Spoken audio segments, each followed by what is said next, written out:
Hello, everybody. Oh, hold on. Let me make sure something's good here. I am trying to, yes, it's all good. I'm trying to make sure that I have an independent audio recording in addition to the one that you have here because people have complained about the sound. Hello, everyone. My name is Luke Thomas. This is episode 106 of the Promotional Malpractice Live Chat. Today is whatever day it is. I'm not even really sure. But you know this. We're going to recap UFC 178 today. We're going to talk about the rise and the future of Conor McGregor. We're going to talk about Cung Lee's hilarious, God, what do you want to call that? Self-ownage, disgracing himself to the utmost degree. We'll talk about that. Popping positive for HGH is what I'm sort of referencing. We'll talk about all the results from UFC 178 itself. So Zingano, Dominick, Cruz. There are two UFC fight nights this weekend. I don't find either of them to be particularly good. But, of course, like most fight nights, there are at least a few good fights sprinkled in between them. There's also, of course, Bellator on Friday night. There is Battlegrounds MMA. There's many, many wonderful things to talk about on today's chat. And with your contributions, we can do all those things. Best place to do that, of course, is on MMAfighting.com. There's a YouTube embedded YouTube player. And at the bottom in the comment sections where you can leave your questions, comments, bitches, gripes, and smart-ass remarks. You may also use Twitter at SBNLukeThomas or email me at luke.thomas@sbnation.com. Quick shout-out to reader and good buddy of mine, Jesse James. Today is his birthday. I think yesterday was his birthday. Feliz cumpleaños, amigo. Hope you're doing well. We are on iTunes. Don't forget, please subscribe. And last thing, before we get started, I'm trying to make these as fast as possible. Last thing, today's drink is not officially brought to you by, but after the fact. When you hear that sound, you know what that means. You want to get out there and you want to tell people you're watching this. That means get on Twitter, get on Facebook, Pinterest, Instagram, play the knockout game in the street. However you need to let people know to watch this. I don't know if we'll play the knockout game necessarily, but maybe something just shy of that. Let folks know you're watching. Get this on Reddit too, by the way. Those donks over Reddit, I love them. Let them know that this is on. All right, let me take a sip of this horribly unhealthy drink, but nevertheless full of caffeinated goodness that I'm needing. All right, and for those of you listening on the audio side of things, I'm drinking a Diet Dr. Pepper because that's what real men drink, I guess. Not really. All right, let's get the show on the road, shall we? Not too bad. I got in and out with 3 minutes. It's a pretty good intro. These things used to go like 5. All right, first up. And by the way, there are more comments this time than the last chat. Y'all are finally getting back in the groove. I appreciate that. All right, first question. Here we go right away. Do you think fighters will try to promote themselves better once they see how much Conor gets paid? Do I think they'll try? I think there's a general push going on now about fighters being more vocal, doing more things in more definable ways. I think there used to be a sort of a clumsy approach to telling fighters, oh, you got to do more, and they didn't really know what to do. I mean, again, some guys are born with it. Conor McGregor is one of them. But the act of talking is a skill, and you have to develop it, and it's hard to do, and there's different mediums how you do it. You communicate through writing, but if you mean verbal communication, that in and of itself is also a skill. How do you relay information you want to relay in an effective way?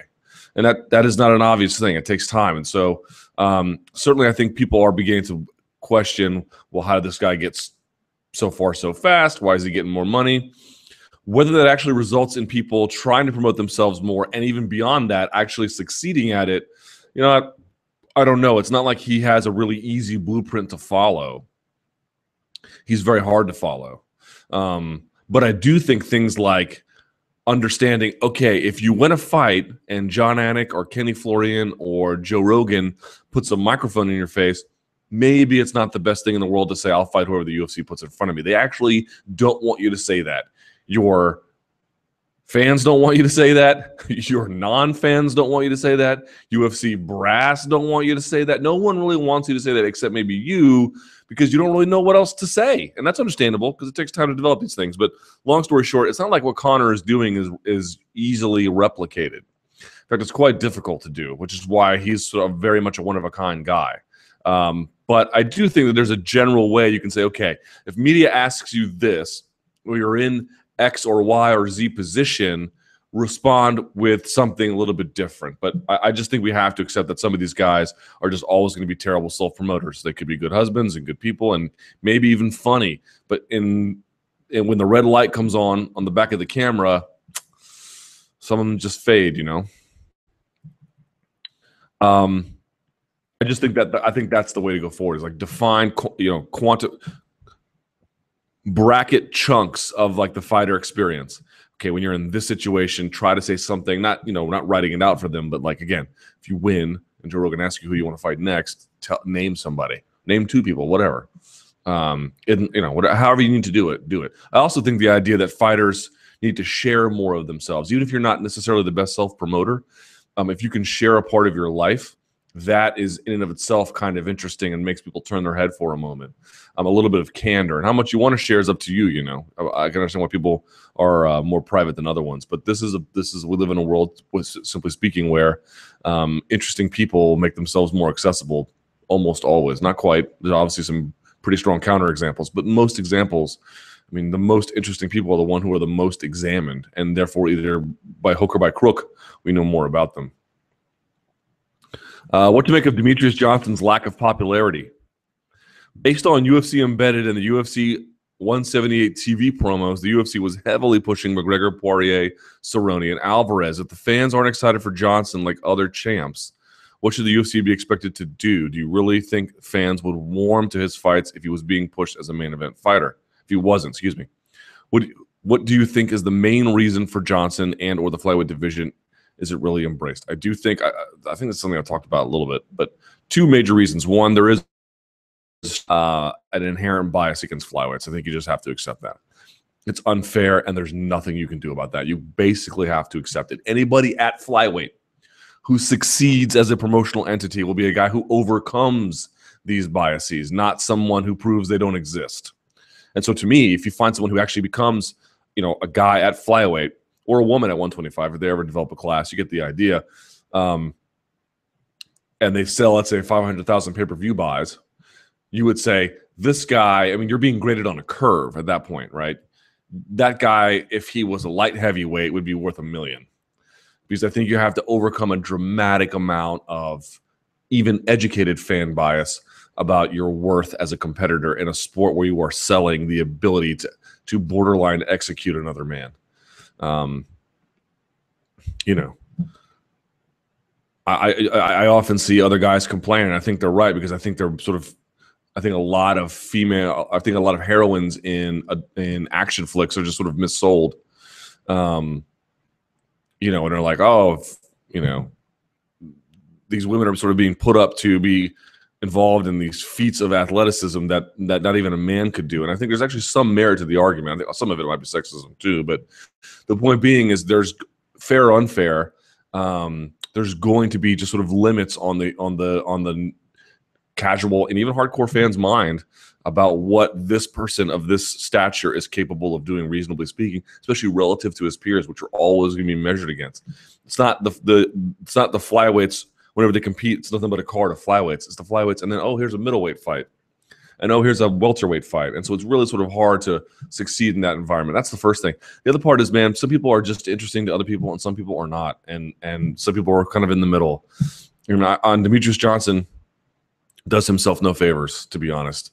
You know, I understand when you're the champ, you're saying, I don't need to call anybody out. I'm the champ. You come to me. I'm receptive to that argument. And if he doesn't care about the fact that he is where he is, then all this discussion is moot. But if you're asking me why he isn't more popular, saying things like, oh, I just sit by the phone and wait. Gee, that sounds interesting, DJ. Why would you say something like that? Again, if you just don't care, then I can see why you would say that. But if you care at all, if there's part of him, even a little bit, that's like, this is a little unfair. You know, I acknowledge it's unfair. Up to you to do something about it. Up to you to prove them wrong. It is entirely on them if you're a flyweight. And I think it's going to be someone like a Conor McGregor or a Prince Nassim. That's going to be someone out there who is going to be a loudmouth and a braggart and, you know, maybe who can punch like John Dodson and can move like DJ, but is just a complete prick / over-the-top personality. And what you have right now is a guy who like mows his yard every Sunday. And you got Smithers. Smithers is basically the flyweight champ. That's kind of what you got, and that's just again, Smithers was a devout husband and a great father and a loyal going churchman and whatever else, all kinds of wonderful things that are actually much more important than being the most marketable fighter on earth. We're talking about being a well-rounded, interesting human person. But that's also, in terms of the occupation, probably not the best position to occupy for maximizing pay-per-view revenue.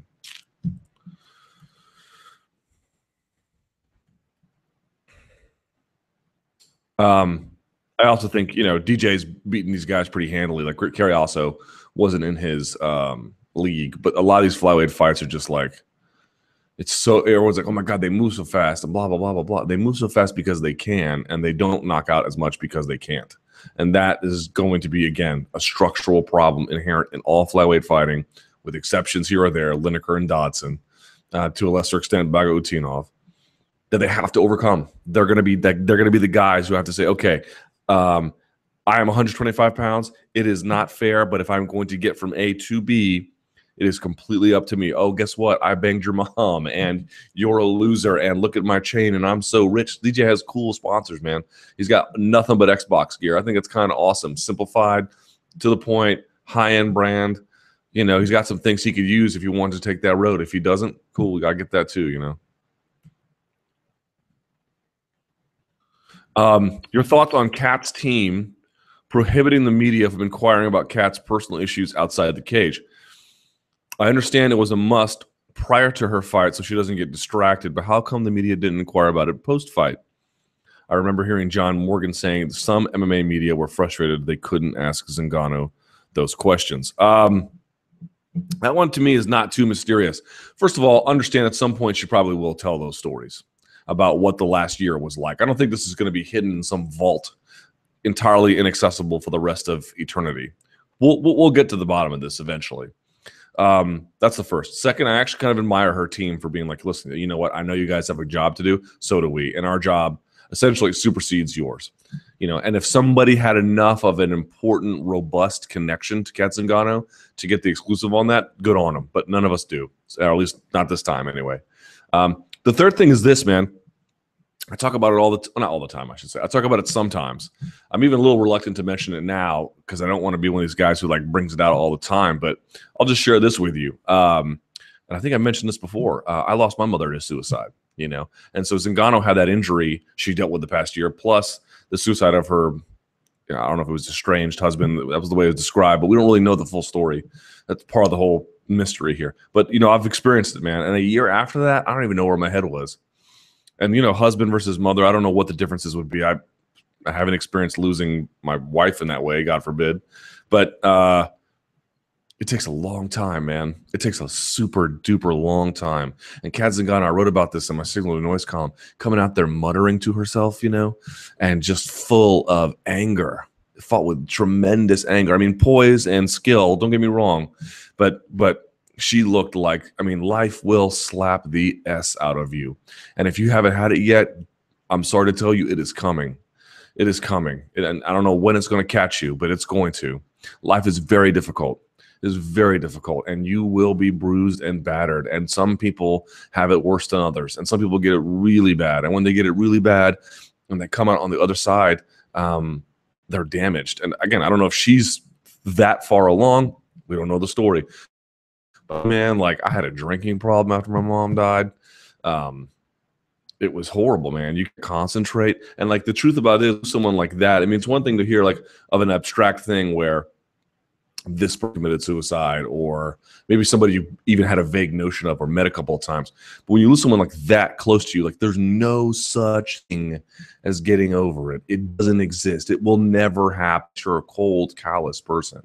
You will always carry the weight with you. And you will always think about things like the sadness that person must have felt the minutes before they died, right? Because they didn't die in some sort of ecstasy of I'm finally getting out of this.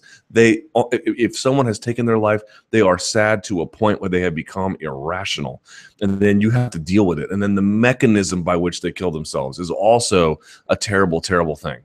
If someone takes themselves out in a super violent way, that must mean they had horrible views of themselves. People who take painkillers in their sleep, they're very, very depressed too, but it's different. It's different if you hang yourself, that kind of thing. They're really, really tragic endings. That speaks to the way in which those persons view themselves. And Kat was probably carrying some of that with her. I don't know. I haven't spoken to her, but if her experience was even remotely like mine, you constantly carry that. Eventually, you reach a point where you're able to talk about it. Eventually, you reach a point where you're able to understand some of the things, but it never not hurts. And my mom passed away, 11 years next month. 11 years next month. Jesus, what day? Is it October yet? I don't even know if it's October. October 2003 is when it happened to me. Crazy, right? So it's 11 years later and it feels exactly the same. So I could understand why after a year, a bunch of nosy ass reporters would be told to step aside. This is now not the time. I completely understand it. And I know it sucks for the fans because you're empathetic towards her, you're sympathetic towards her, and in understanding it, you actually want to embrace her and help her. And I completely understand that, but it ain't the time, Jack. Conor McGregor, can he be the biggest star the UFC has ever seen? I doubt it, but he can get pretty close. Although maybe he can be bigger. I don't know. We'll see. I have my doubts he can be the biggest one ever. It's funny. I saw an interview recently. Keenan Cornelius, you all remember him from Metamoris. He had the great match with Vinny. He said something that really caught my attention. They were asking him, "Are you an MMA fan?" And in fact, people had reached out to him and they had said, "Hey, MMA fighters had come to him and said, 'Hey, can you help me with my camp?'" And he was like, "No, not really. I'm going to focus on my jiu-jitsu," which I thought was also kind of interesting. But that aside, they asked him, "Are you an MMA fan?" He was like, "Yeah, I don't know, not really. I mean, there was a while there where I followed it really closely. I was an avid MMA fan, and now I'll watch when my favorites pop up, but no, not really." And then he said something that really caught my attention, which was, "Yeah, I kind of watched from, I don't remember exactly what event it was, roughly UFC 50 to, roughly UFC 120. We didn't know exactly the numbers, but basically that timeline." And something like something went off in my head. I was like, that sounds a lot like the beginning of the Ultimate Fighter era to the end of the Lesnar era, doesn't it? That UFC 50-ish range is when you had Tough Kickoff, and then the last fight Lesnar had was, I believe, 121, if I'm not mistaken, right? Or no, because he fought again in Overeem, but he had that huge long break after that. I mean, that's roughly the beginning of the Ultimate Fighter to the end of the Lesnar era, give or take. That is basically the golden age of UFC's run.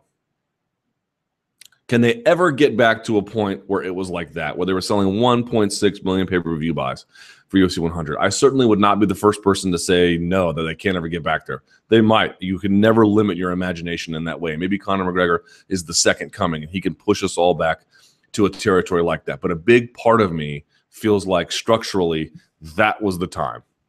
That window, again, approximately UFC 50 to UFC 100, that was the day.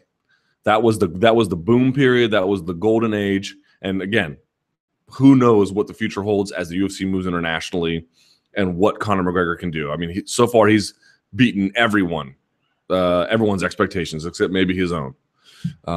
But you need to understand that these boom periods, they come and then they go. And the question is, can the initial, major, substantial, most meaningful growth period ever be matched again in a crowded marketplace of sports? I certainly have my doubts. I would never say no, but I think people need to accept that the beginning of the Tough era to the end of the Lesnar era, that was the hot point. And we are now in a post-Lesnar era and we're actually much further past that too. But you understand we're in a post-Lesnar era. He is so significant that you can bracket off the golden age of the UFC's run, that super hot point when they went from like niche sports to like major mainstream attraction, not consistently mainstream, but you know what I'm talking about, being able to hit those heights. I think when he left the sport, that was the end of a period, a major, major period. That's how important Brock Lesnar is.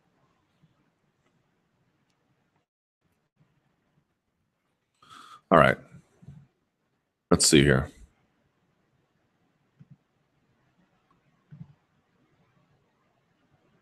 Oh, someone says Flanders, not Smithers. Yes. Sorry for my poor Simpsons reference. I meant Flanders, not Smithers. Although Smithers was a bit of a, that way too. But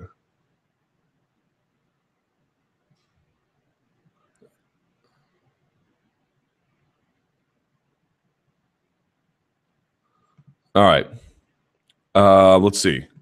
People are asking on Twitter, is there a way to get audio? We're on, I don't know how many times I got to say it, y'all. We're on iTunes. This audio will be up in a matter of hours after the thing. So let me just respond on yes before I lose this listener. All right. Although the rest of you, I'm sure, are a little bit bitter. I'm taking forever. Romero and the stool. What did you make of Romero and the stool incident? After watching the clips many times, McCarthy never once mentions the stool being in the cage. He was only interested in the excess Vaseline on Romero's face. Therefore, even if the stool had not been in the cage, it would have taken the exact same amount of time to start the round due to excess Vaseline applied by UFC Cutman. And then someone says, what should the NSA do? What will the NSA do? Well, we know what they're going to do. Nothing. And what does the gap between those two answers tell us about the NAC? What should the UFC do with this? Use the official outcome and give Kennedy and Ross the Ross Pearson treatment, and book a rematch. First of all, I thought Dave Meltzer had a great argument about booking a rematch. You got all these events coming up this year and then the end of all of 2015. You need main events. And here you got one that initially people were definitely excited about. I mean, people saw Romero and Kennedy, two guys on a hot streak. Yeah, let's put them together. But there wasn't any sort of other overarching narrative about it. Well, guess what? Now you still got those things, plus the overarching narrative, plus it was a close fight, controversially, but it was a close fight. Definitely, that seems to me like another UFC Fight Night main event you could do. You could do it in Florida. You could do it back in Albuquerque if they want to go back there. A lot of places, really, you could do that because of the heights it reached. So, first of all, I think they should definitely book a rematch. Whether they will or they won't, I don't know. Tim Kennedy on Ariel's show yesterday basically said he doesn't even know if he wants to fight Romero again because, in his mind, can he fight clean? I didn't think Tim Kennedy's arguments on the show were necessarily all that compelling. He sort of basically argued that all this was premeditated. I mean, how can it be premeditated if you had been knocked out in the first round, right? I mean, maybe when they saw what had happened at the end of the second round, they thought to give him extra time, but that happened at the end of the round. So like the idea that this was sort of premeditated to me seems ridiculous. It was probably spontaneous if it was in fact intentional, but it couldn't have been premeditated. So that argument fell. And then Tim Kennedy saying, "Oh, I saw him say no mas," but like Roberto Duran, but Roberto Duran didn't actually say no mas in that way. He said, "I don't want to fight this clown anymore." Although in Spanish, obviously. So there was that. Like he was saying, he was lip reading Spanish. Who knows what that was about. My take on this is, though, first of all, you can take the issue of the Vaseline being applied. That was the first major mistake. So who was the guy who applied the Vaseline, and why did he apply it too much? Was he inexperienced? First time, second time? Was he truly experienced? Just made an error? That's one issue, but that was obviously a problem. I mean, if it went 28 extra seconds, it's a problem. And the question is, why is it a problem? But it's a problem. And first of all, I had many people being like, oh, well, him staying on the stool 28 extra seconds was because of Tim Kennedy's punches at the end of the round, which were from holding the glove. No, they weren't. Maybe his corner tried to give him that, but you haven't proved intentionality. No one, to me, has been able to effectively prove intentionality here, which I understand is difficult to prove, but you haven't done it, first of all. Second of all, the reason he stayed on the stool was because of the misapplication of Vaseline and the ensuing issues with the water bottles falling over and the miscommunication. It wasn't because everyone agreed he should have 28 extra seconds, which would then be a real cause for having the contest overturned or the result, reviewed in some kind of real substantive way. It was because of an accident. It wasn't because of intentionality on the part of McCarthy and his corner and so forth. And so to me, it was a series of errors. Even if I agree with you that the Vaseline had to be fixed before the round could start, he didn't need to be on that stool that time. He's just sitting on the stool. How many fighters have you seen stand and have Vaseline fixed as they stand? Lots. So that to me was a bit of a problem. There was the spilling of the water, whether or not that was intentional on the floor, because then that had to be cleaned up a bit. To me, it was a series of minor errors that collectively added up to a fairly big one. But I guess my response would be, none of us really know what the right answer is. I haven't seen anybody with a good analysis, great analysis about here's the problem and here's what we should do about it. What the situation calls for is for those in charge, in this particular case, the Nevada Athletic Commission, to review what happened and explain how we got 28 extra seconds. And maybe what they might find is that everyone tried their best to do their job. The situation got out of control a little too quickly for very minor reasons, but minor reasons, as I mentioned, adding up. And so there's not really any sanction that can go involved, but maybe in the review of this matter, in a publicly released written memo that explains what each person was supposed to do in each of the circumstances, measured against what they actually did, we have a blueprint for understanding what the responsibilities were. Yes, maybe Romero was given extra time, but the most important thing, the order of considerations that McCarthy has to make as a referee, is making sure Vaseline is applied in a direct and appropriate way. And if that's not taken care of, it has to be. That being said, maybe there are time limits on what should happen, or there is some sort of cause for, I don't know, censuring John McCarthy. I don't know about that, but making some kind of acknowledgement of what he had done wrong. Anyway, point being is that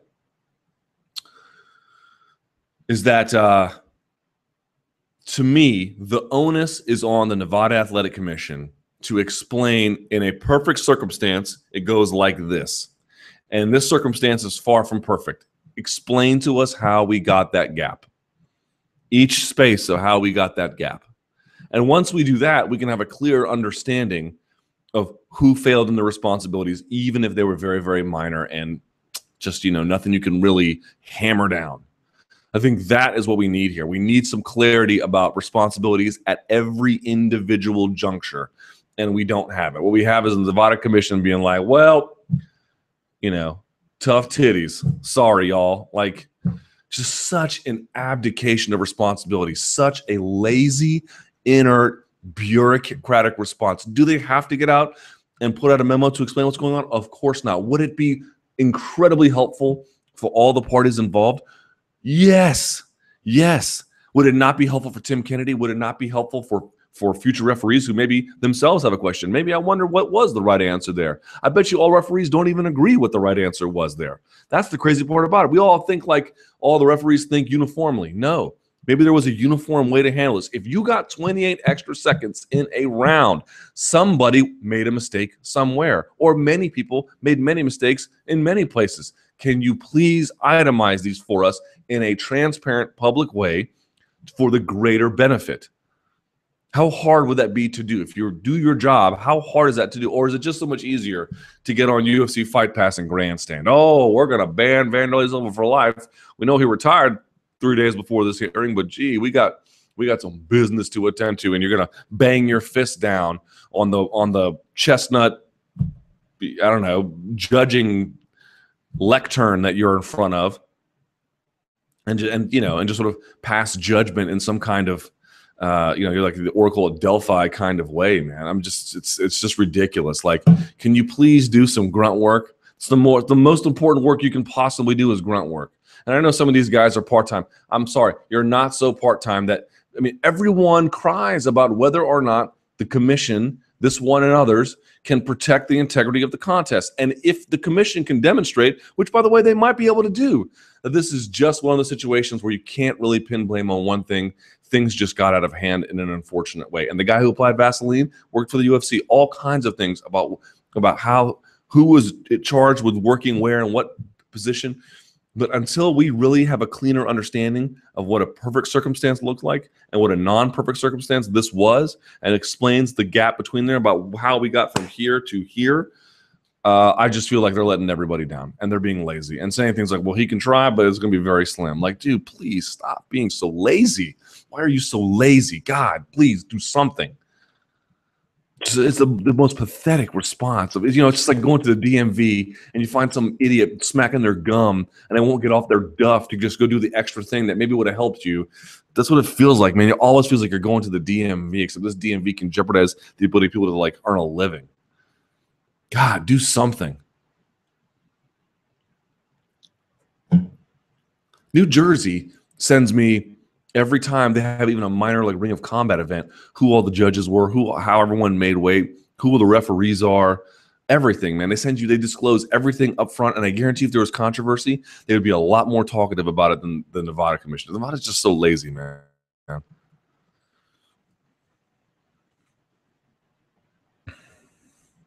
Thoughts on Romero's performance? I know the stool and the glove thing has basically overshadowed everything, but what did you think of his actual performance? I really wish he'd started MMA earlier. Yeah, well, I mean, he's the best, arguably the best athlete in the whole sport. I mean, to look like that at 36, 37 is insane. The holding the glove thing is really interesting to me because it really affects Romero's style in a dramatic way. I mean, Romero could have gone forward, which in fact he should have done it at that point and just clinched up because when he had the glove held, what it does is Romero, I thought Joe Rogan had a pretty good assessment of it, which was he sort of lulls you into sleep and then explodes. And then that works both coming forward and backward. After he hits you, he likes to get out of the way. And so when he held the glove, he simply couldn't remove himself from the physical space in time, which is, I mean, not just important for anyone's style, but particularly Romero, who like has to get in, has to get out very, very quickly. And so a dramatic impact, to say nothing of eating those shots. That being said, I thought Romero looked pretty good. His style seems to be cleaning up a bit. I think he makes some questionable choices sometimes about which things to do. But even that, I mentioned on Twitter, like, his attacks are basic, but they're timed really well. His athleticism, he can just jump into things super quickly. So he's aided by the fact that, he doesn't have Andy Sauer-esque level of kickboxing, but he doesn't really need it. By the way, I mean, did you see that scrambling session that he had with Tim Kennedy? Like, that guy can scramble like no one's business. And for a guy that big to be able to do it that quickly is nuts. So, yeah, I mean, he's a sensational athlete. I think they're building him the right way. I don't know how many years left he has in the sport. Certainly his athleticism will carry him pretty far. But, at some point, even 40 is too long. But I thought what he's been doing is where he didn't quite have any direction. Now we have a sense about his game a little bit. And I don't know. The point being, I want to see that fight again, to be honest. Eddie Alvarez, where does he go from here? He's got to fight someone outside the top 10, if you ask me. I didn't walk away from that Cerrone fight feeling like he was outmatched.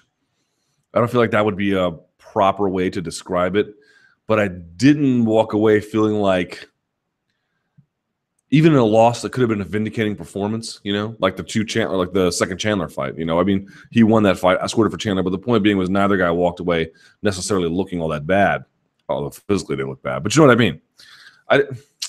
I just would have got the sense that he was outmatched a little bit in that one. I could be wrong, but I think that lightweight is deep enough that you can put him against a guy out in the top 15. And it would be a really important, helpful test. Let me see who the UFC has ranked. I haven't looked at the new rankings at all. I know he got put number 10. That's why I'm saying, like, you might want to put him. Let's see. Oh, man, you've got Masvidal out there, Habilov. Yeah, you could put him against any of these guys, Johnson, Edson, Barboza. I know Barboza's got, I think, a fight coming up. But you got Masvidal, Habilov. And then Michael Johnson. I mean, he wouldn't fight Michael Johnson because they train together, but you get the idea. Any of those other guys. Masvidal, I mean, he's coming off a win, so they probably don't want to do that, but I think it'd be a hell of a fight. But then Rustam might be a hell of a fight too, although I know he's tweeted the other day he sounds like he has a fight. But anybody like that. Some people were saying Miles Jury. I think you give Miles Jury to Donald Cerrone. But whatever. What division has the most speculative PED use? Jesus. Middleweight's been a bit of a show, hasn't it? What division is going to be hurt and benefit the most from all the positives? Same one. Is the UFC damaging itself from all these confirmed positives? Well, I mean, sort of, I guess. True or false? Cung Lee retires from MMA. True. Eddie Alvarez's next fight is Miles Jury. That makes no sense, but stranger things have happened. The next person to beat Cowboy is Pettis for a title. Did y'all not see the first time they fought? It's not a competitive fight. Ronda finishes Cat in 1 round. Probably. I don't know. Probably. Aldo injured again. Mendez and McGregor fight for the interim title. Wouldn't that be something? I'll say false, but wouldn't that be something? Askren retires in ONE FC. False. Kennedy Romero rematch gets made. I would like to say true, but that might be just wishful thinking. Cruz finishes TJ. I'll say ooh. I hadn't thought about that. Cruz finishes TJ. I'll say true. Over under on World Series of Fighting still being around in 18 months. the way promotions die is like slowly and then all at once. So I don't know if it'll be 18 months or not, but I'd be surprised if they're here in 3 years. Could be wrong.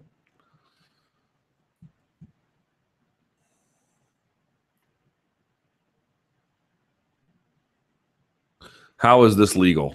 And so someone is showing the hammer fist that McGregor landed. Yeah, 2 of those hammer fists were BS. I mean, listen, the problem with the Dustin Poirier win was that it wasn't as clean as it could be. Would have been nicer if it was a little bit cleaner. But remember, he jacked him with the left hook earlier. I just felt like, you know what? I felt a couple things about that fight. On the good side of things, I think Conor McGregor thinks more deeply about technique than everyone gives him credit. Everyone thinks he's a big mouth of a guy who's got some ability. But the truth is, I think Conor McGregor, and he says it, but he doesn't play it up as much. I think he really is a technician in a way that's underappreciated. I thought his indictment of Thai boxing as MMA fighters use it was rather observant. It is probably true. I don't think what he was actually saying was Thai boxing doesn't work or that he could beat Thai boxers in a Thai boxing match. I don't think that's what he was saying. What I think he was saying was the Thai boxing that everybody learns, maybe that's not the best thing for everybody to learn. It's the most available thing, but maybe it's not the best. And moreover, the bad impression of Thai boxing that many MMA fighters demonstrate, that may also not be the best thing in the world. Not that Thai boxing is inherently bad or that he could go to Rajadamnern Stadium and become a champion. I think he'd get KTFO'd because I think Thai boxing has proven itself to be a wonderful style, but it doesn't mean it's good for everybody or that everybody is uniquely good at it. And I think that his differentiation, that he's going to use a more free-flowing kind of striking style as a counter to what is a little more, as he perceives it, rigidity to Thai boxing, is actually pretty damn clever. And it might actually work. How far it will take him, we shall see. But it's not the craziest dumb idea. In fact, it's a pretty thoughtful idea. And it's a pretty interesting value add to give himself. That's the first thing I thought. Second thing I thought was, again, was it the cleanest win? No. The initial shot sort of like ricocheting off the top of on the border of the legal region, and these hammer fists that were clearly problematic. I don't know. I think it's pretty clear. I think I could be wrong. It looked like McGregor was headed for a win anyway, but I understand that some folks are wondering that blah, blah, blah, blah, blah. But here's what I would say on the bad side. And people can say whatever they want. I am not in here to suggest that McGregor can't beat these people. But you know what you haven't seen? You haven't seen McGregor fight off a wrestler for 3 rounds. You haven't seen it. And every time some hot promotional guy comes up, everyone's buzzing about him. They completely and always overlook their weaknesses. And maybe he can stuff a takedown for 3 rounds, and maybe he can submit them off his back if he is taken down, or maybe he can just blast them out in a round. But eventually in this game, always accept it. And the reason why I think Fedor was adored was because in many ways you never had this false pretense about him. In mixed martial arts, it does not matter how good a guy looks. Eventually someone is going to get him. That doesn't mean they're going to beat him, but they're going to really, really test him. And they might beat him, in fact. I just mean they're going to be brought to the precipice. And the question is how they react in that point. If you think Conor McGregor is going to spend the rest of his career steamrolling guys, you're in for a rude awakening. And by the way, Exhibit A, Anderson Silva. It may take a while, but it happens. And when it happens with a thunderous boom that is impossible to ignore. Anderson Silva getting KTFO'd brutally and then having his leg snapped in a fight he was already losing where he almost got knocked out again. So this idea that everyone can you can live forever beating guys handily, you are sadly mistaken. Someone is going to test Conor McGregor. And the fact is, as good as he's looked, and it has been spectacular, no one has seen him at this level fight off an elite wrestler for 3 rounds. You may think he can do it. You may be right.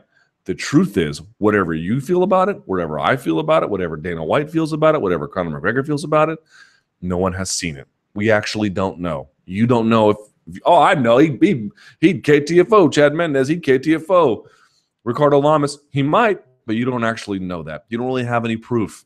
We haven't actually seen it. And we have seen one weakness that's a little bit of grappling. Now, again, one of those losses was to a gimmicky grappler who's like a 500 fighter. But nevertheless, that has been one of the issues he's had. We don't really know a whole lot about his wrestling. And someone like Ricardo Lamas will just be in on you at all times. Someone like Nick Lentz.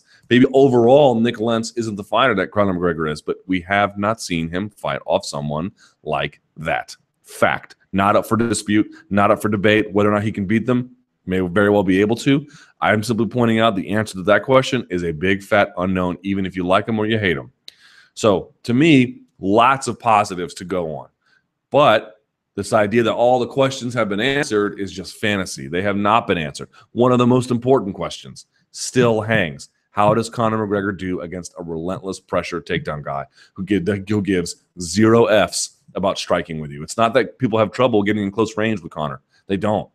He doesn't have this like wicked jab and Frankie Edgar movement where he's constantly keeping you on the outside. No, sir. People get in on him all the time. Maybe he'll stuff him. Maybe he'll triangle. Maybe he'll omoplata him to death. I don't know.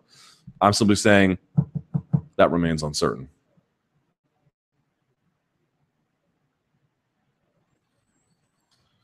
Let's see.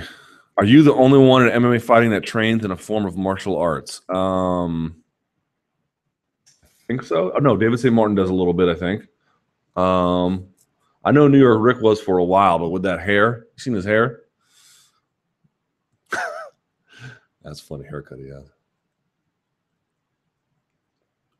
What's up with dudes shaving the sides of their head and letting their hair grow on top? Conor McGregor does it too.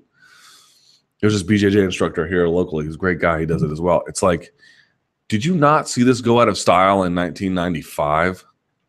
Where remember dudes would shave all the way around their head and have like a ponytail on top, just looking terrible. I mean, the guy has an unbelievable physique, Conor McGregor, got $1 million smile, a personality you couldn't imitate if you tried your best, fantastic clothing, tailor-made, and like the worst haircut in the Western Hemisphere, well, Eastern Hemisphere, whatever. All right. How much does Cowboy versus Eddie? Wait, I think I missed one. No, I didn't. How much does Cowboy versus Eddie reflect on Eddie's previous competition? Is Cowboy the best fighter Eddie has ever faced, or could the loss be chalked up to the UFC jitters, or it could be a bad style matchup? Could be a bad style matchup. Could just be that leg kick thing he just hadn't really had to deal with in that kind of capacity. Chopping onions during fights. Uh-oh, someone got all teary-eyed. I couldn't help but get just a touch emotional as I saw Kat Zingano raise her arms straight up in triumph after she finished her opponent at UFC 178. To think of all she's had to overcome in the past 2 years of her life, and to think the hole she dug herself in that first round, an emphatic victory like the stomping she put on Amanda Nunes, must have felt like some strange mix of relief, euphoria, and deja vu. Luke, what's ever moved you emotionally in this weird and wacky MMA world? You can open up to us here. We don't judge. Been a number of times, man, where I've had some moments where I was like, I tell you what, before I ever started doing any of this, I tried a bunch of different blogs and different parts of different career paths, and man, they all failed. And they didn't fail. They failed spectacularly. Like I had tried to like advertise them, and you know, and I remember,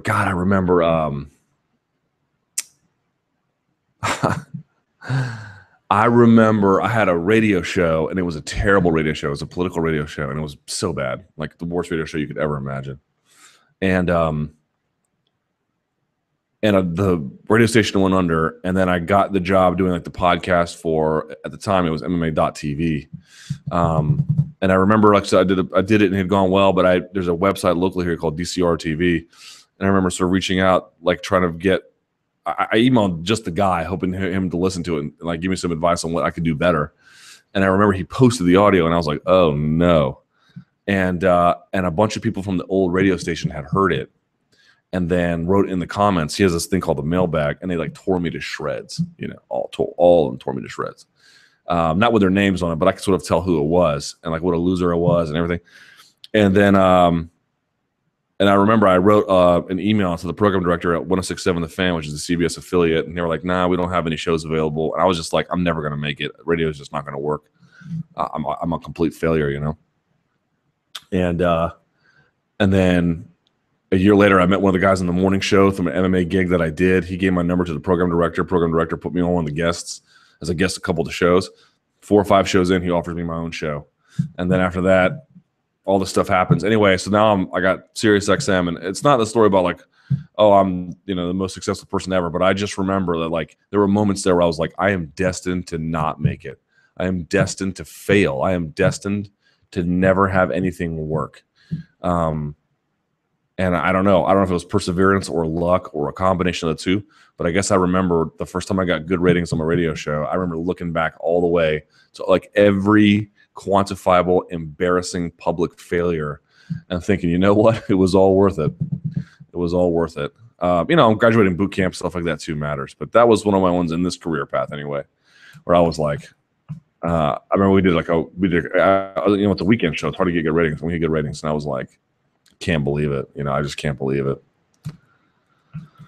Luke, does Kat pose any real threat to Rousey? I love Zingano, don't get me wrong, but aside from her killer instinct and strength, I don't know that I saw anything to make me believe she can win. She had excellent top control in round 2, but struggled to get off her back in 1. What is her path to victory in your opinion? Man, that's why I tweeted about this that very same night.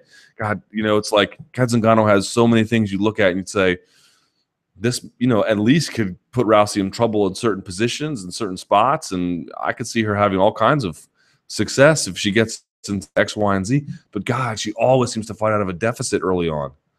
It's like the one woman you definitely don't want to fight out of a deficit on is with Ronda Rousey. Like, you're just giving up so much territory early. And I know some people watched that fight and their reaction was different than mine. They're like, well, listen, if Miesha Tate can put her in trouble, and then Amanda Nunes can put herself in trouble, and then Zingano can fight out of it both times, well, hey, this proves she's perseverant, and it does prove she's perseverant. And in fact, that may wind up happening against Rousey. But I would tend to side more with the side that it's really problematic to be a slow starter against a woman who is an extremely fast starter. You know, if it gets to round 2 or round 3, listen, Zingano is a Mack truck headed your way. And as God, who was it?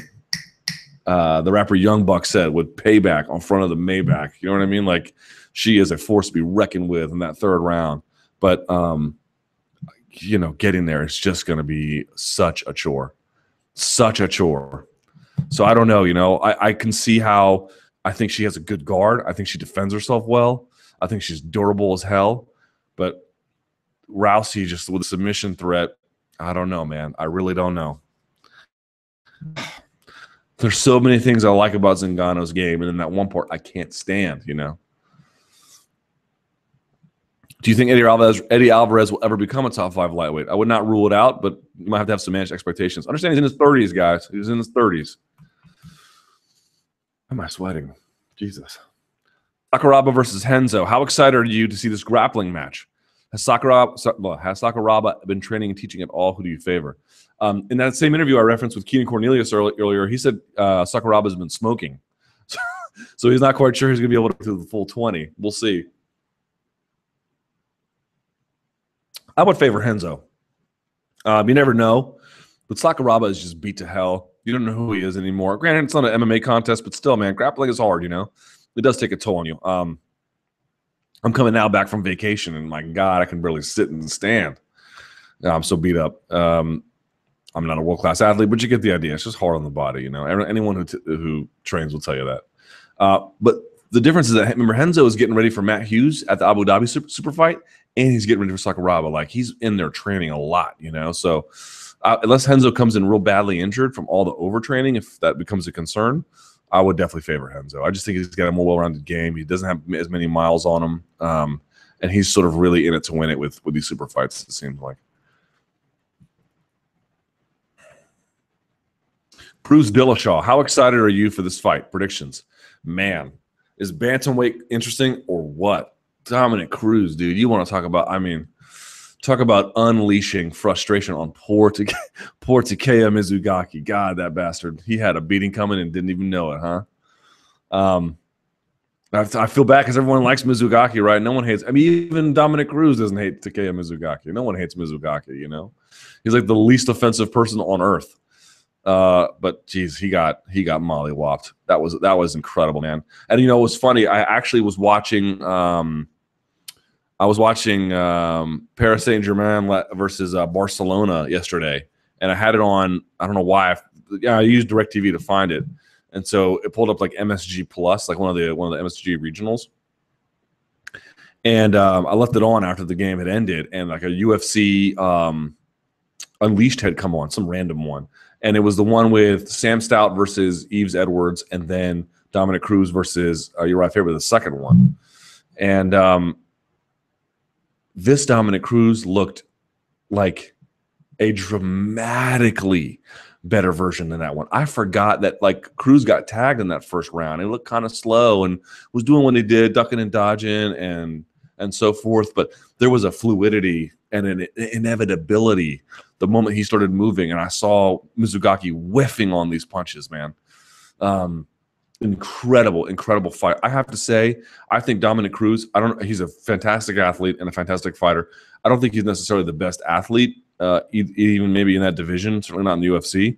He might have the highest fight IQ of anybody.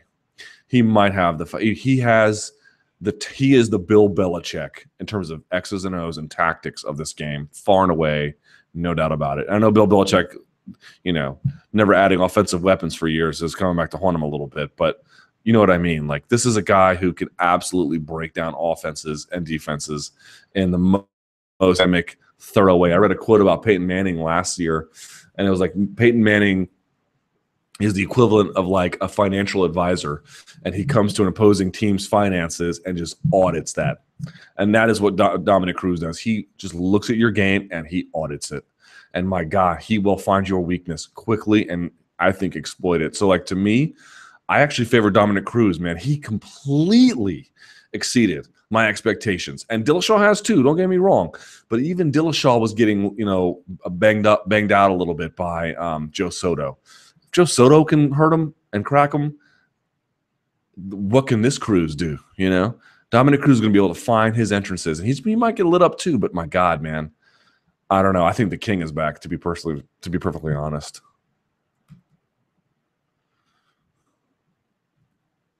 Reviews on McGregor. I think I've already shared all that. Conor bigger than Lesnar and GSP. The idea that Conor is even 1/10 of anything they ever were is just not even worthy of discussion. UFC's handling of Jorge Masvidal.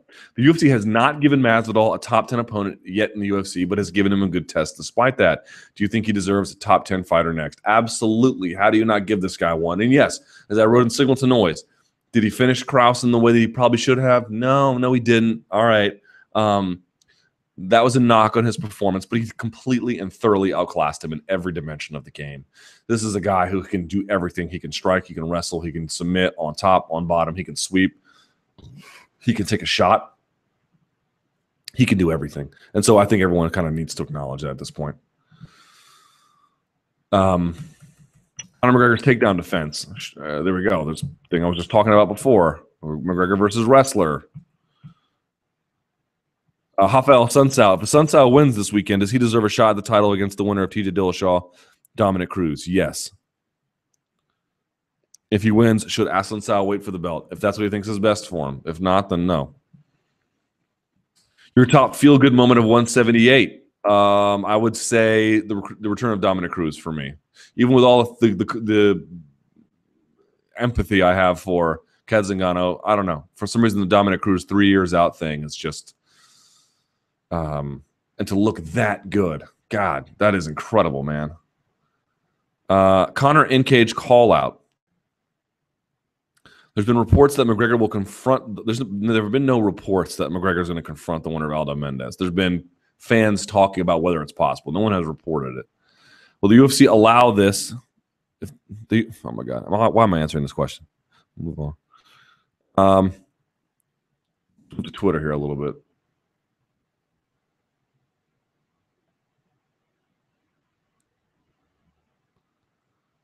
What if UFC got 3 people atop a division where each beats one, lose to one? I could see DC beating Gus beating John Jones beating DC. Then you have them figure it out, and you have what you had at light heavyweight years ago when you had this sort of rotating thing of Vitor, Tito, Couture, and Liddell, and that's 4 of them, I understand, but I just mean they were kind of all rotating on each other a little bit in terms of supremacy, and you play it out, and it's always fun that way.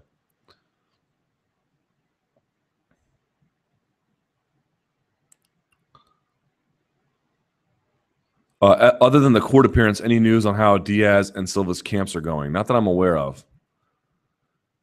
You see Marcin held as a Bellator champion. Are you impressed by his ground game? Impressed by his ground game. I'm not particularly overwhelmed by the rest of his game, although under the tutelage of Duke Rufus coming along. But for now, he's got plenty of ground game, but he's got a lot of work to do.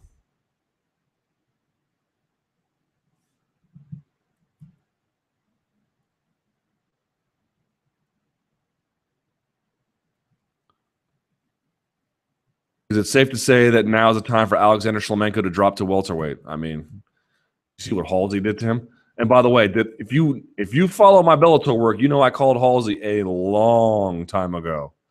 I'll take a little bit of credit for that.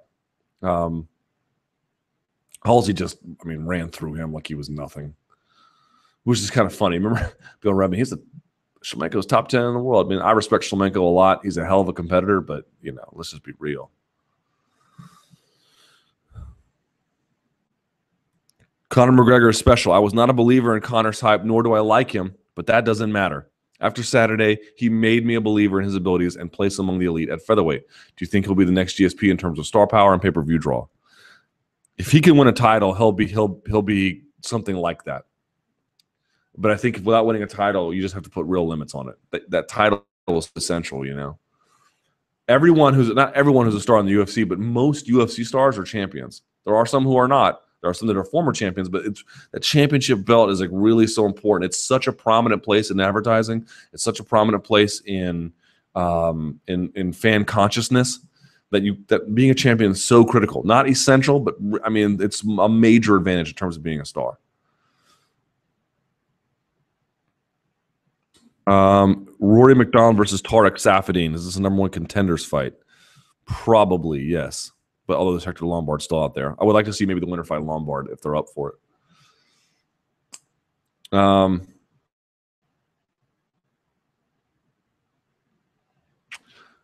Can you pinpoint what it is about Conor's style that's giving everyone so much trouble? I would argue that there's probably a lot of things, but one thing I've noticed is that he really catches you in weird moments, in mid-step turning direction. He knows when to volume punch and when to single shot. He's got impeccable shot selection. That to me, it really sort of stands out. Like if he can land 3 on you, he finds the right window for 3. If he can only pop 1, he only pops 1. He's got a good sort of read on you in that sense. He reads defenses really well. I think that, but more than anything, it's like he catches you in motion. Like he catches you either flat-footed or he gets you to move a certain way. And then in the middle of that, like if I have both feet planted and I have my hands up, I'm a little harder to hit. I can be hit, but it's harder. But if I'm stepping in a direction, I'm naturally exposing my body in certain ways. And he catches you in the middle of that step. His timing is just excellent, And obviously, it looks like he hits pretty hard, too. I think some folks need to accept Conor McGregor can crack. That's a big one. Look, what would you consider a high number for the McGregor show the other night? Here's what I would say, because I had someone like a buddy of mine who I host the radio show with on Mondays. He's actually the lead host. I only host occasionally. Ricky Bonet, and he was arguing, well, this is going to be a 500,000 pay-per-view buy rate. No, it is not. I'd be shocked if this even got over 4. Here's what I would say. Thanks to Conor McGregor, this is going to be the highest buy rate of Demetrius Johnson's career.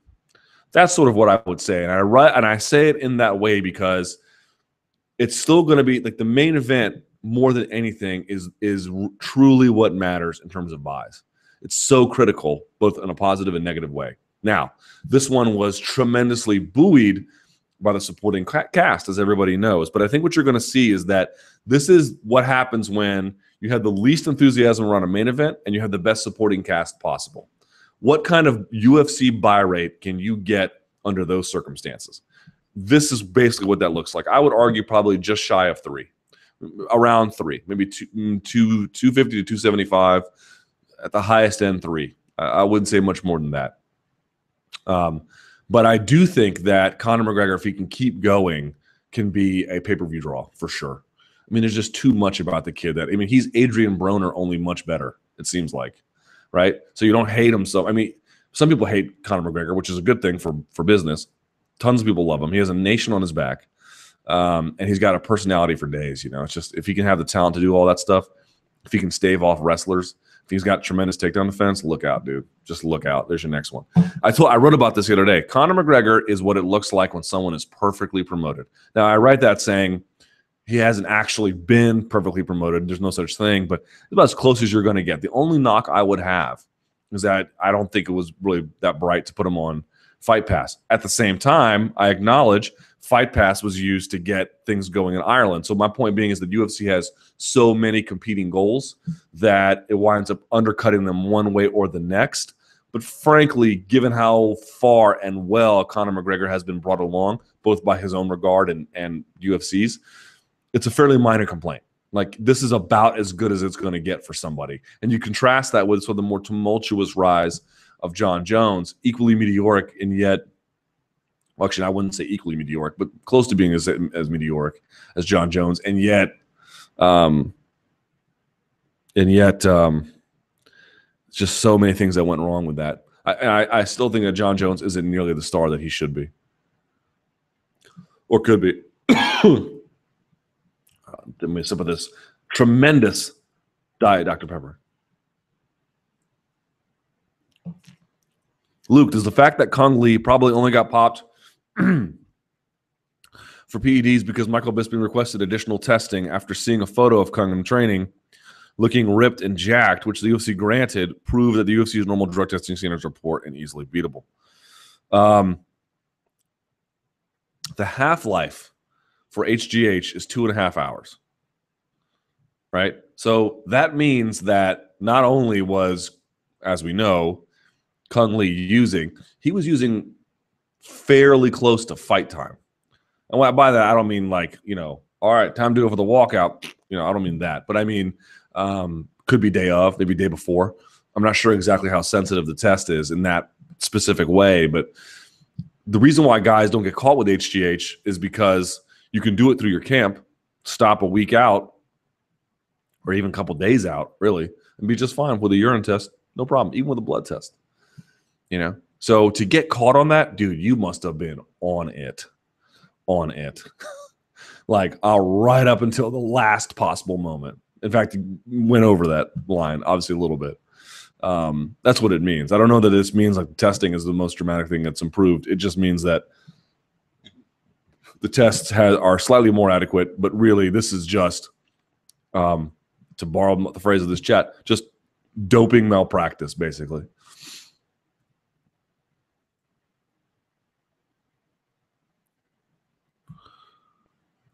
Titan 30. I have not seen it yet. It's on my DVR. Is it any good? People are saying not really. Are you surprised there's been less discussion and concern about Nick Diaz versus Anderson Silva fight? No, I'm not surprised, because I think that the view of the fan is you've got UFC management telling them it's going to be fine. It's not like Diaz is actually in jail, so he's able to train.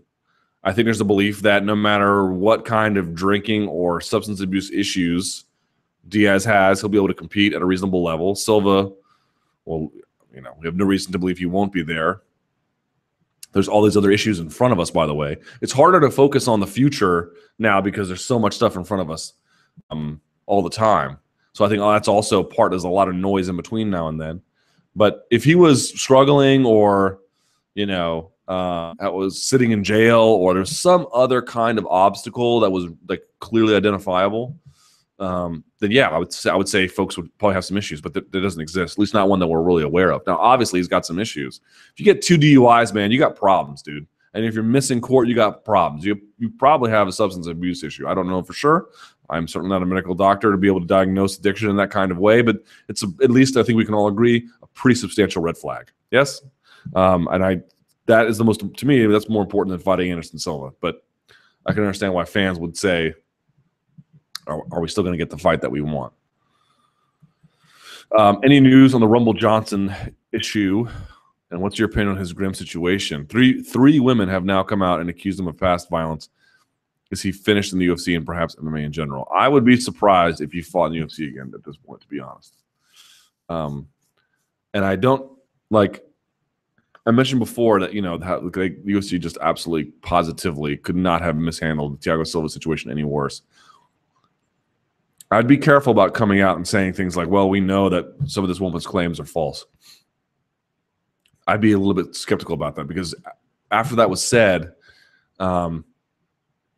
previous accusations had surfaced maybe 2 days later, or accusations of previous wrongdoing surfaced just days later.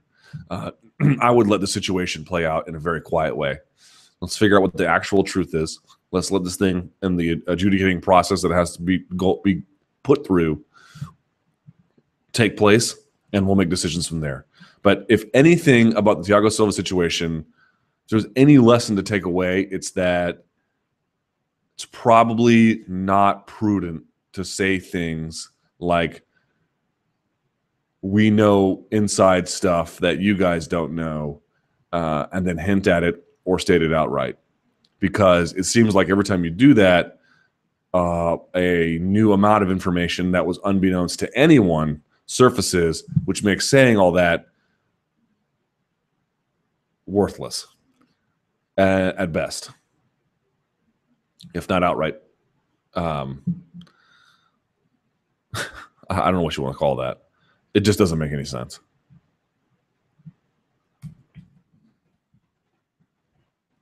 See, thoughts on Tim Kennedy saying on the MMA Hour that he did not take a drug test leading up to this fight. There's just no excuse for that, especially since he was willing to pay for it. Although, why didn't he go to VADA? He doesn't need UFC's approval for that, right? Commission will accept the results, but then again, he doesn't.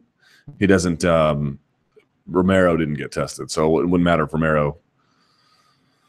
He just did it himself. I don't think anyone doubts that Tim Kennedy is clean, although I suppose he could take tests if he felt like he wanted to. But yeah, I can't believe that. I can't believe he even offered to pay for it and it didn't happen. Drug testing in the sport has a very long way to go.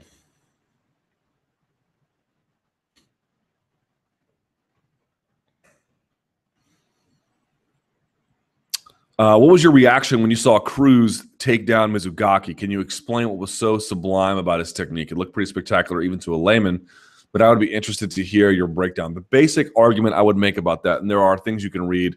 Coach Mike Reardon has a great breakdown of it, but the thing you want to watch out for is the seamlessness of the technique. You're punching on your feet, you're reaching, and then level changing. Understand, most level changing in wrestling happens when you're already bent over, knees bent. They don't happen. It doesn't really happen when you're fully upright. That's a major change that you have to make. And what Cruz does is he finds a way to sneak that in to the punch. Punch, head off center, you're bending down, and then you leap into the takedown. And it takes a long time to get good at. Most guys never do. Dominick Cruz did it with explosive ability. Takeya Mizugaki never had a chance. Never had a chance, man. And that's a world-class competitor he did that to. Unbelievable how slick that technique is, man. You're up here on your feet punching, and you got to get all the way to the point where your knee either hits the mat or close to hits the mat, so then you can stay up under their punches, scoop them up, and drive them at an angle, which you didn't drive straight back, by the way. Did you guys notice that? A lot of guys do these power doubles where they just run backwards, which doesn't really work all the time, or at least not as much as it should or could, because when you walk, how do you walk? You walk forward. Now you can walk backward. Those are the two easiest ways to walk. The hardest way to walk, hit a takedown, you got to cut. That's what they mean when they say cut the corner, because you have to get them so that they have to step to their side, and then you block that, and then they go over. That's what a knee tap does. The same thing essentially. And for him to go at this range, then change it to that range, cut the angle and everything, all in one motion, bros, ladies, gents. That is about the most fantastic thing you'll ever see in terms of that particular technique. I don't think anyone in the sport does it better than Dominick Cruz. You are talking about a masterclass in how to punch into a takedown successfully, landed inside control. I mean, Dominick Cruz is just a world-class, ridiculous competitor. I can't say enough good things about him. And by the way, here's a little shout out to Dominick Cruz. I don't think a lot of people remember, or you may not even know about. So a couple of years ago, Jordan Breen, I was part of it. Rami Ganauer, who's the head of Fight Metric, John Wertheim, from Sports Illustrated, wrote several books about MMA, or at least wrote one book, Blood in the Cage anyway. I think it was the three of us, the four of us. And then it was supposed to be a UFC fighter. And originally I think it was going to be Brian Stan. And then maybe it was going to be Rashad Evans, or maybe it was Evans and then Stan. I forget how that went. And then they both had to bail, and they brought in Dominick Cruz last minute. And Cruz was injured at this point. He was not returning to competition. I don't know if he had torn his ACL for the second time, but certainly he was injured. And I remember this guy he wasn't even sure what the format was going to be. He basically just improv'd what he knew about stats and fighting and how it affected him or didn't affect him, and was great. And this was at MIT, man. This thing is online. You can go find it. I'm on the panel, and then I think it's Rami, and then I think it's Dom, and then I think it's Jordan Breen, and then I think it's John at the very end. I think that's how it goes. Dom was like the best one on the panel. Incredible, man. He's an incredible guy. I'm telling you, he has for all the fight IQ praise I give John Jones, sorry, man, Dominick Cruz is the king. That's your guy right there. That's your number one, the most thoughtful fighter in the game by far. I don't give an F what anyone else says. Possible matchups for McGregor. Winner of Swanson-Edgar. That'd be good, especially if Edgar wins. Winner of Lamas-Bermudez. I think that's a direction you go.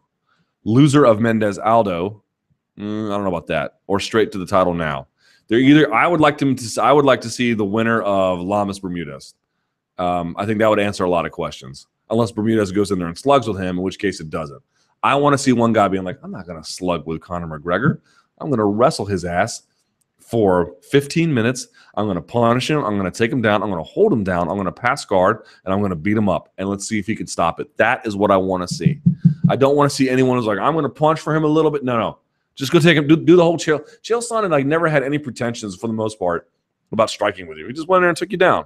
That's what you need to see. That's what I want to see. And then once he answers those questions, if he can beat those kinds of fighters, look out.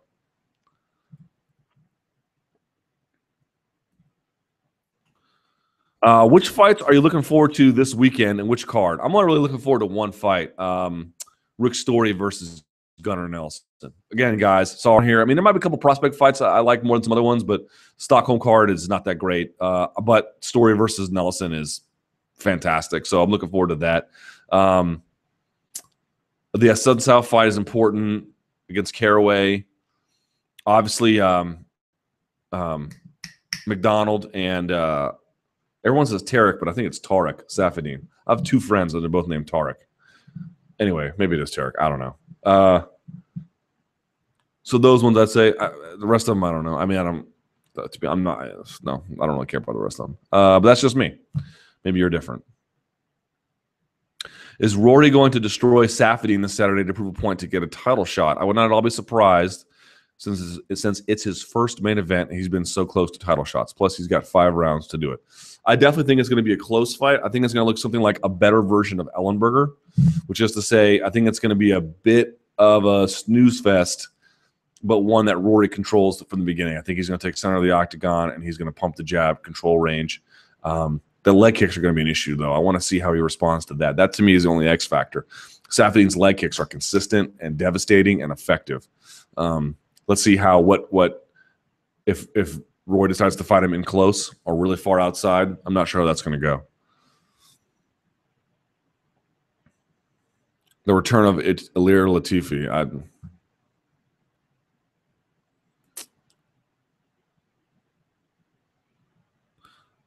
Someone's asking, what is the culinary union's issue with the UFC? The issue is not with the UFC, it's with station casinos. Culinary union believes they haven't had a chance to unionize the labor force there. Depending on your perspective, that's true or not.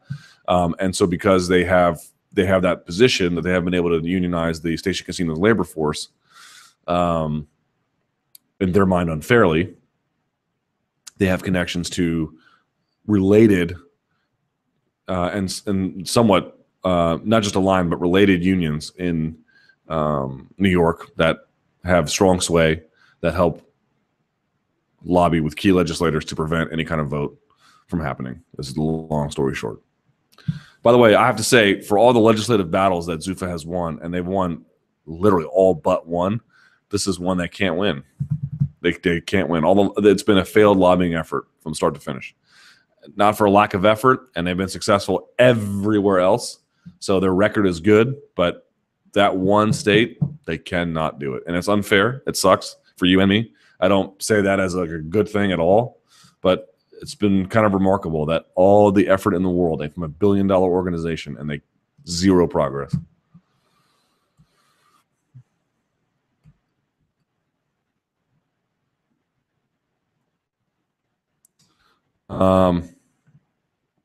Georgi Karakhanyan in Bellator. Yes, I know I butchered his name. No, well, I mean, you wrote it.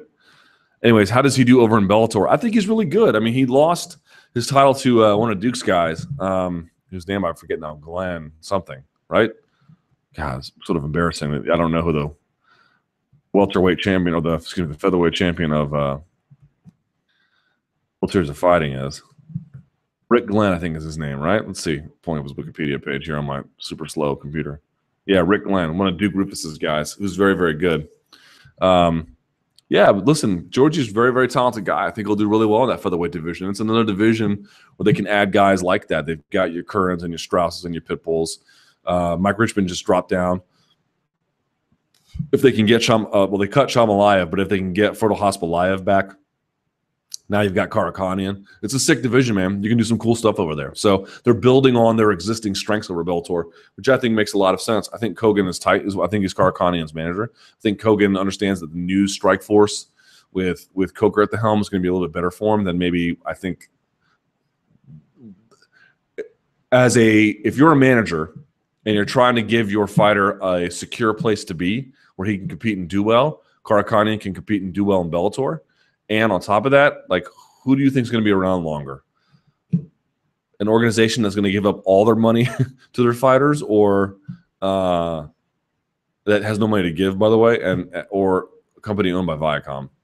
I mean, who knows what the future holds, but I think it's pretty safe to say that it's a more secure place for one of your better talents. All right, let's do some true or falses, right? By 2015's end, there are no contenders left for Rousey except for Cyborg. True. Chael Sonnen fights again in the UFC. False. Although I don't know, but I'll say false. Michael Chandler fights for the UFC in 2015. False. Vanderlei Silva's lifetime ban is overturned. False. Do you see the zeal and the vigor with which they banned him? That ain't coming undone unless a district court mandates it anytime soon. Conor McGregor skips the queue ahead of Swanson and Edgar Winter. I'll say false, but I wouldn't be surprised if I'm wrong about that. There's a long question I'm not going to do. Cerrone will have a title shot before the end of his UFC career. That's probably true. Zingano makes it out of her first during her title shot. True, I guess. God, I want her to do so well. I think she could, man, but I don't know. Nelson gets a top 5 fighter next if you finish the story. True. Bermudez and Fury never make it to a title shot. True. Both Barao and Aldo move up in weight in 2015. False. Overeem is cut if he loses to Struve. You might be. Fighters leaving big money on the table. Dustin Poirier has 11 fights in the UFC and made $34K to show at UFC 178. Conor McGregor has 4 UFC bouts, and he made $75,000 to show, and that number should only go up. I understand that not everyone can talk like McGregor, but are UFC fighters leaving money on the table by failing to promote themselves leading up to their fights? The answer to that, of course, is yes. But that's not this idea that, like, God, if fighters just get out there and did media more and picked fights with other fighters, they'd make more money. That certainly would help individually. But again, not a lot of guys are going to be able to do that in a way that compels you. Conor McGregor is a once-in-a-generation kind of guy, particularly for lighter weight characters, man. He is the heir to that BJ Penn throne. Sorry, it is him. It ain't Uriah Faber. It's Conor McGregor. At least all indications are it's that way. And,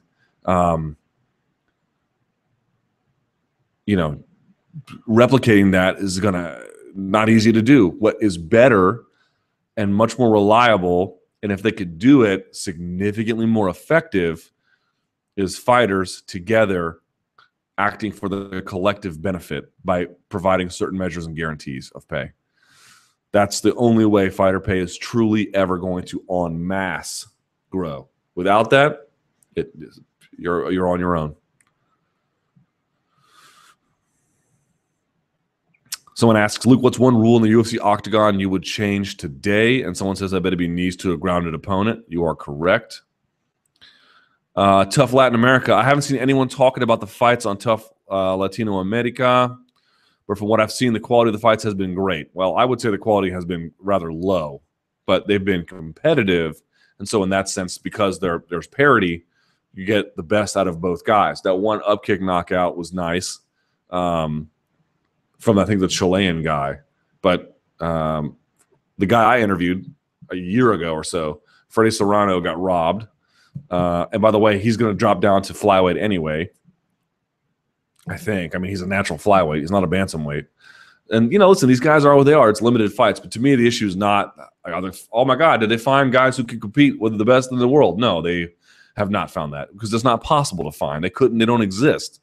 They got to make them. That's the issue. So the fights have been fine in the sense that these guys are really giving it their all and they're well matched, but you're not looking at high quality mixed martial arts. No, you're not.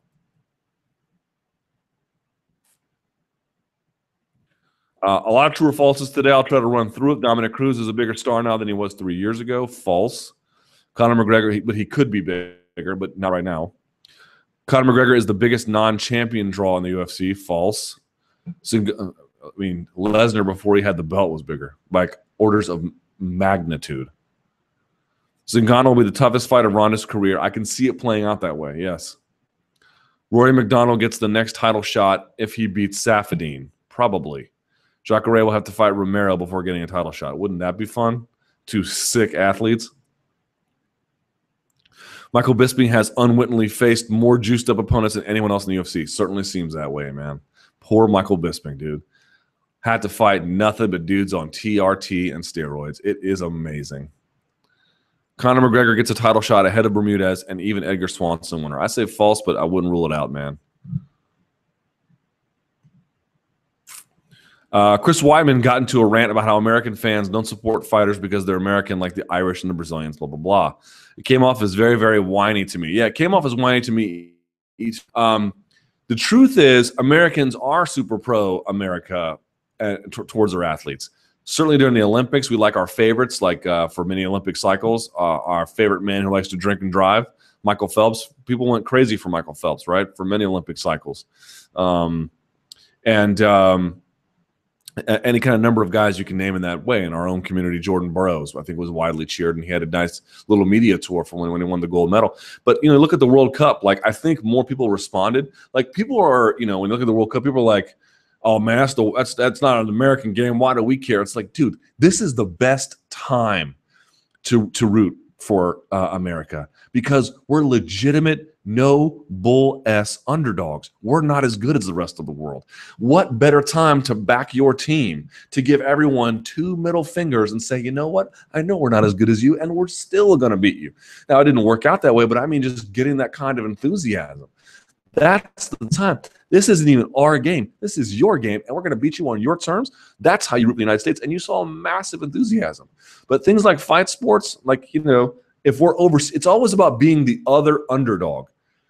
Of course, Irish fans, they go crazy because they haven't had a lot of UFC. They've been deprived in that way. It was a special kind of moment. But if they had as much UFC as us, they would probably be the same as us. And if we're Americans cheering for an American over in China or Japan or whatever the case may be, if there's somebody who really represents us that way and gets us to speaking that way, you'll see people raise the USA flag.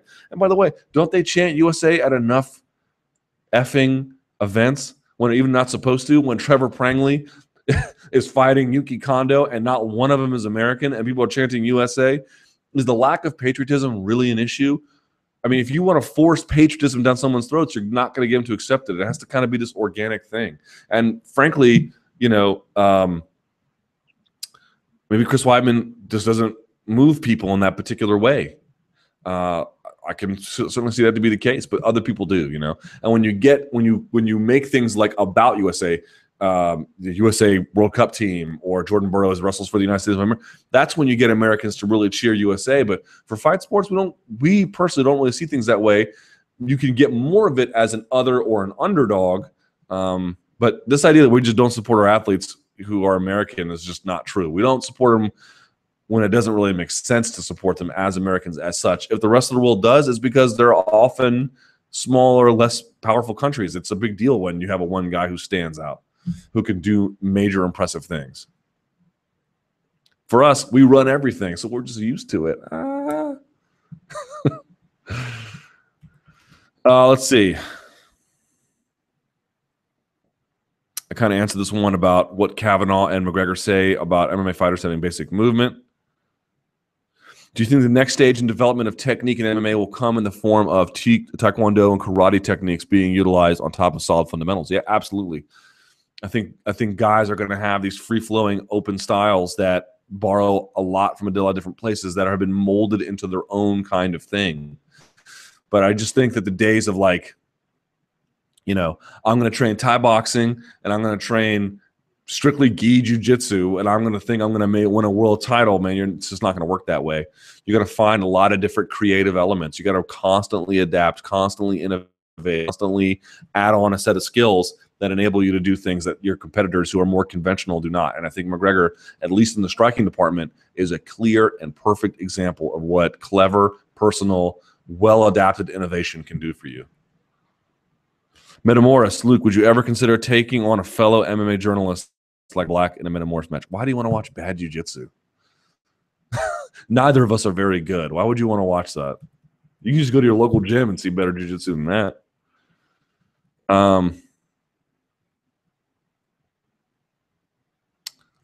Fighters who fought unclean or busted fighters should get a big piece of the fine. Michael Bisping has fought a lot of these offenders, hence he put himself beyond harm's way.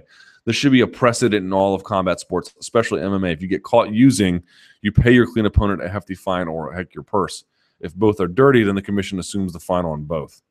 Well, my initial inclination is the guys in the sport don't get paid enough to really do that, to be honest. Now, I understand if you're breaking the rules, it's like, well, you're not entitled to this money anyway, but just from a humanitarian perspective, I don't know that's the best idea. That said, if you're going to take away a win bonus and win money, so show win plus win bonus, you're only going to pay guys show money. In the case of Pat Healy, because he enjoys marijuana, this seems to me a less offensive way of policing the ranks. Let's see. I got time for just a couple more. Someone says the mic sounds really good today. Vanderlei Silva. Disparity of criteria on Vanderlei and Sonnen sentences by Nevada Athletic Commission, since both have announced retirement. And for me, Sonnen's case was a lot worse than Vanderlei's. Yeah, I mentioned this last week. I have yet to hear a compelling case about why, you know, in the case of Vitor, multiple-time offender, goes in there and pleads and cries and begs and ends up getting a title shot under strict conditions, of course. But, you know, the conditions are supposed to be there to begin with. And then Vanderlei just runs out of a room, which certainly I don't think you should get away with, and is banned for life. I mean, what, you know, it's the most nonsensical argument. Everyone's like, it's a undermining of commission authority. So is injecting yourself with anything you're not supposed to. You know that the rules are there, and you're just telling them to go F off because you don't care about their authority. You care about winning. Let's do one more, maybe from Twitter, real quick like. Can we talk about Liam McGeary? Yeah. We actually asked Bellator. I asked Bellator about it. They said, you know, because like Linton Vassal's a good fighter, but he's not like, how did that happen? McGeary just won the whole tournament. So I was wondering about that. And it turns out that what they said was, I don't want to quote him exactly, but the basic idea was that Newton wanted to fight as much as possible. And on the timeline that they had, it made sense to get him someone before McGeary was ready. In this case, Vassal. I guess McGeary's still going to get it, but I guess Newton was like, I want to stay busy. And they said they want to keep their champs busy if they want to be busy. So that's what they told me. You take that for what it's worth. All right, donks and donkettes. We got to get out of here. I super appreciate you joining me for the chat today. I hope you enjoyed it as much as I did. Tonight, Real Madrid is going to beat Ludogorets. And, of course, Arsenal is going to beat a team I have some sympathy for in Galatasaray, but nevertheless, I'm a gooner. So watch out for those. But in terms of MMA, in case my wife is watching, I got my mug. Plenty of coverage this weekend of Battleground MMA. We'll be covering that live. Of Bellator, covering that live. We're going to be covering UFC Stockholm, and we're going to be covering that night. So we're going to have all the MMA coverage that you guys would want and need, and maybe not even want or need, but we're going to have it. Follow me on Twitter at SBNLukeThomas. Email me, luke.thomas@sbnation.com. And until next time, stay frosty. Oh, and subscribe on iTunes.